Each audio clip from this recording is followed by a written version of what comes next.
नमस्कार विद्यार्थी मित्रांनो, स्वागत आहे तुम्हा सर्वांचं महानोकरी एक्सप्रेस या आपल्या मराठी यूट्यूब चॅनलवर। तर विद्यार्थी मित्रांनो, आजच्या व्हिडिओमध्ये आपण नवी मुंबई महानगरपालिका भरती 2025 याकरता जे काही बहुउद्देशीय आरोग्य कर्मचारी पद आहे, या पदाकरता जे काही तांत्रिक प्रश्नांचा आवश्यक आहे, या तांत्रिक प्रश्नांचा सराव आपण आपल्या व्हिडिओच्या माध्यमातून करून घेणार आहोत। याआधी आपण एक सराव प्रश्नसंच एक घेतलेला आहे। आजचा सराव प्रश्नसंच 2 असणार आहे। त्याचबरोबर मराठी व्याकरण, सामान्य ज्ञान आणि जे काही तांत्रिक प्रश्न असेल याचा संपूर्ण सराव आपण आपल्या व्हिडिओच्या माध्यमातून करून घेणार आहोत। त्यासाठी तुम्ही चॅनलवर जर नवीन आला असाल तर चॅनलला आत्ताच सबस्क्राईब करून ठेवा, जेणेकरून अशाच प्रकारचे सराव प्रश्नसंच सिरीज संपूर्ण माहिती अपडेट संपूर्ण आपल्या चॅनलवर तुम्हाला मिळून जाईल। तर चला आजच्या व्हिडिओला सुरुवात करूया। आजचा आपला पहिला प्रश्न असा असणार आहे, रिकामी जागा हा दिवस स्वच्छता दिन म्हणून पाळला जातो। ऑप्शन दिलेले आहे 3 October, B 4 October, C 2 October, D 5 October. तर 2 ऑक्टोबर हा दिवस स्वच्छता दिन म्हणून पाळला जातो, म्हणून या प्रश्नाचं बरोबर उत्तर होईल ऑप्शन क्रमांक सी 2 ऑक्टोबर। त्यानंतर आहे प्रश्न क्रमांक 2, युनिसेफचे मुख्य कार्यालय रिकामी जागा येथे आहे। ऑप्शन दिलेले आहे A Delhi, B New York, C Geneva, D Tokyo. तर युनिसेफचे मुख्य कार्यालय न्यूयॉर्क या ठिकाणी आहे, म्हणून या प्रश्नाचं बरोबर उत्तर होईल ऑप्शन क्रमांक बी न्यूयॉर्क। आणि युनिसेफचा लॉंग फॉर्म काय आहे, तर युनायटेड नेशन्स चिल्ड्रन्स फंड असा युनिसेफचा लॉंग फॉर्म आहे। त्याचबरोबर लक्षात ठेवायचं आहे, युनिसेफचे मुख्य ध्येय काय आहे, तर युनिसेफचे मुख्य ध्येय आहे जगभरातील लहान मुलांना अन्न व आरोग्याची सेवा पुरवणे, हे युनिसेफचे मुख्य ध्येय आहे। त्यानंतर आहे प्रश्न क्रमांक 3, भारतात रेड क्रॉस सोसायटी रिकामी जागा मध्ये स्थापन झाली। ऑप्शन दिलेले आहे ए 1917, बी 1918, सी 1919, डी 1920। तर भारतामध्ये रेड क्रॉस सोसायटीची स्थापना 1920 या साली झाली, म्हणून या प्रश्नाचं बरोबर उत्तर होईल ऑप्शन क्रमांक डी 1920। आणि भारतात रेड क्रॉस सोसायटीचं मुख्यालय कुठे आहे, तर मुख्यालय आहे नवी दिल्ली या ठिकाणी। त्यानंतर आहे प्रश्न क्रमांक 4, भारतामध्ये प्लस पोलिओ लसीकरणाची मोहीम सुरू करण्यात आली, ते कोणत्या साली करण्यात आली। ऑप्शन दिले आहे ए 1985, बी 1995, सी 2000, डी 2005। तर भारतामध्ये प्लस पोलिओ लसीकरणाची मोहीम 1995 साली सुरू करण्यात आली आहे, म्हणून या प्रश्नाचं बरोबर उत्तर आहे ऑप्शन क्रमांक बी 1995। त्यानंतर आहे प्रश्न क्रमांक 5, त्वचा म्हणजे भोवतालचा परिसर आणि आपले शरीर यामधील रिकामी जागा होय। ऑप्शन दिलेले आहे ए भिंत, बी दुवा, सी जोड, डी सांगा। तर त्वचा म्हणजे भोवतालचा परिसर आणि आपले शरीर यामधील भिंत होय, म्हणून या प्रश्नाचं बरोबर उत्तर होईल ऑप्शन क्रमांक ए भिंत।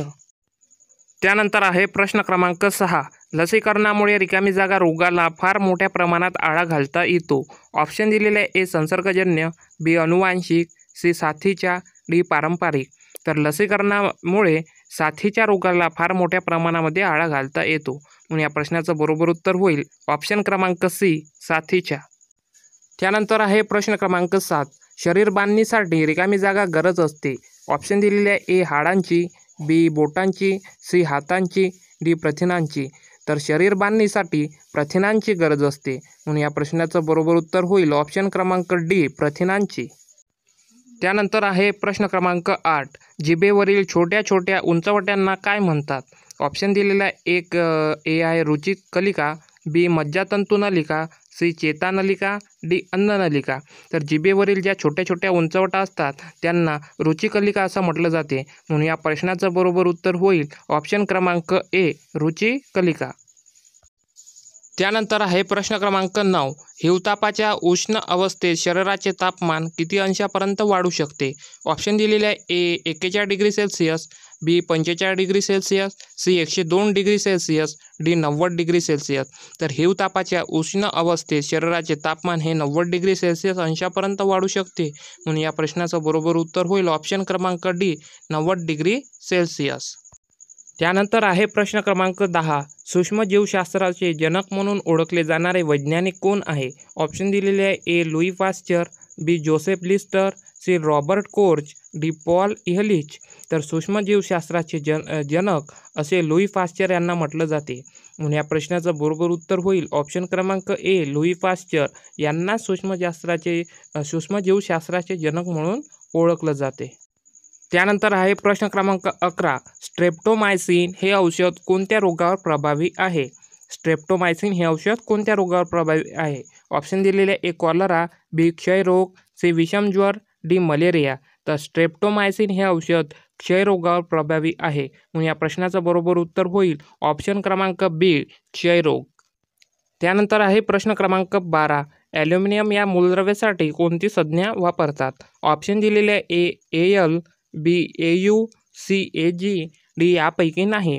तर ॲल्युमिनियम या मूलद्रव्यासाठी एल ही संज्ञा वापरत असतात. म्हणून या प्रश्नाचं बरोबर उत्तर होईल ऑप्शन क्रमांक ए एल. त्यानंतर आहे प्रश्न क्रमांक 13. डी एन एमध्ये कोणते नायट्रोजन बेस आढळून येत नाही? ऑप्शन दिलेले आहे ए एडेनिन, बी युरॅसिल, सी ग्वानिन, डी सायटोसिन. तर डी एन ए यामध्ये कोणते नायट्रोजन बेस आढळून येत नाही? तर युरॅसिल या प्रकारचे नायट्रोजन बेस आढळून येत नाही. म्हणून या प्रश्नाचं बरोबर उत्तर होईल ऑप्शन क्रमांक बी युरॅसिल.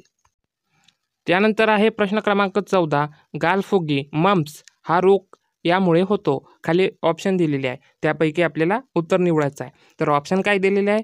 ए आहे कवकांमुळे, बी आदिजीवाणू, सी जीवाणू, डी विषाणू. तर गालफुगी हा रोग कशामुळे होतो?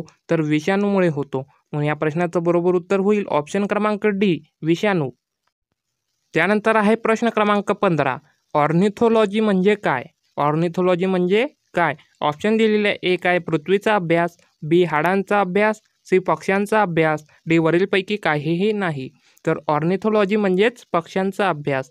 म्हणून या प्रश्नाचं बरोबर उत्तर होईल ऑप्शन क्रमांक सी पक्ष्यांचा अभ्यास. विद्यार्थी मित्रांनो, व्हिडिओ कसा वाटला नक्की कळवा. व्हिडिओ आवडल्यास व्हिडिओला लाईक करत चला आणि चॅनलला सबस्क्राईब करा. आणि आपण नवी मुंबई महानगरपालिका यासाठी जे काही तांत्रिक प्रश्न आवश्यक असणार आहे त्या तांत्रिक प्रश्नांची सिरीज सुरू केली आहे. त्यासाठी संपूर्ण व्हिडिओ बघायचे आहे. त्याचबरोबर आपण मराठी व्याकरण, सामान्य ज्ञान यावर सुद्धा संपूर्ण सिरीज घेऊन येणार आहोत. त्यासाठी चॅनलला आत्ताच सबस्क्राईब करून ठेवा. भेटूया पुढच्या एका नवीन व्हिडिओमध्ये. तोपर्यंत धन्यवाद.